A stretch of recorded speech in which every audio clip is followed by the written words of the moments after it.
For the latest mini-election trip, I'm off to northeast Somerset to speak to Jacob Rees-Mogg. Known for his unique public image, Rees-Mogg won the seat in 2010 after boundary changes, but is he at all concerned about holding on to it? And what kind of election campaign is he expecting? About your re-election battle in northeast Somerset? Well, I'm optimistic that the response when canvassing is positive. My campaign team are very well organised, we've got a huge amount of literature out, and so we're just waiting for the starting gun to be fired. The problem with fixed term parliaments is that it leads to almost perpetual campaigning. We're becoming more American in this respect.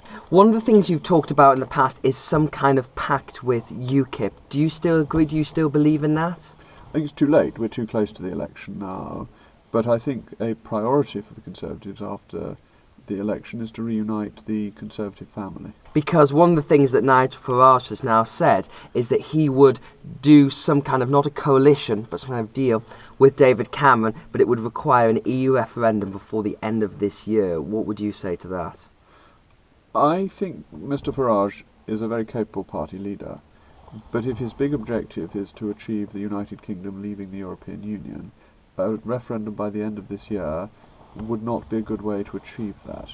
It seems to me that unless the groundwork is prepared for what leaving means, which has not been done, or there is time for a detailed renegotiation, which has not been done, then it is more than likely that the electorate will vote to remain within the European Union.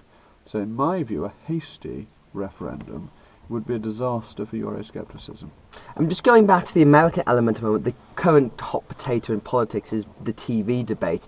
Where do you stand on them? Do you think the Prime Minister is right to engage in all this political manoeuvring to make sure he doesn't do them? It's not the Prime Minister's political manoeuvring, it's the political manoeuvring of the broadcasters, who I think are behaving quite disgracefully and wish to take over our democratic systems, that it is surely for the participants to decide.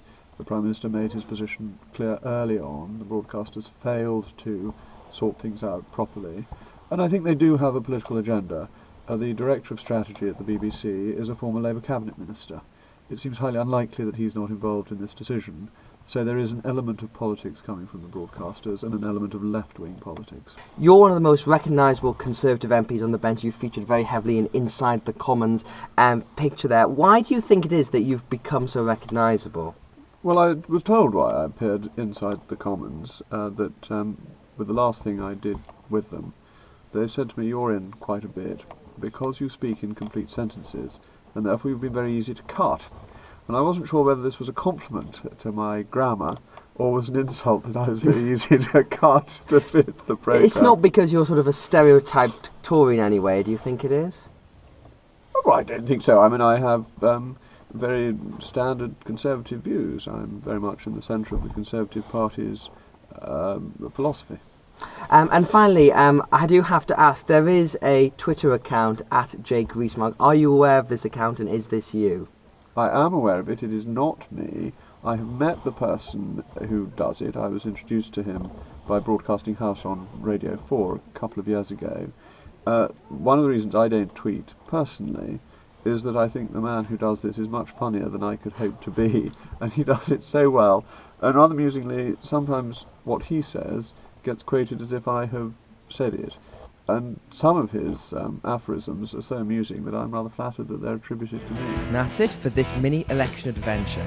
Join me again soon to find out how the election is being fought in a different part of the country. Find out more at minielection.co.uk.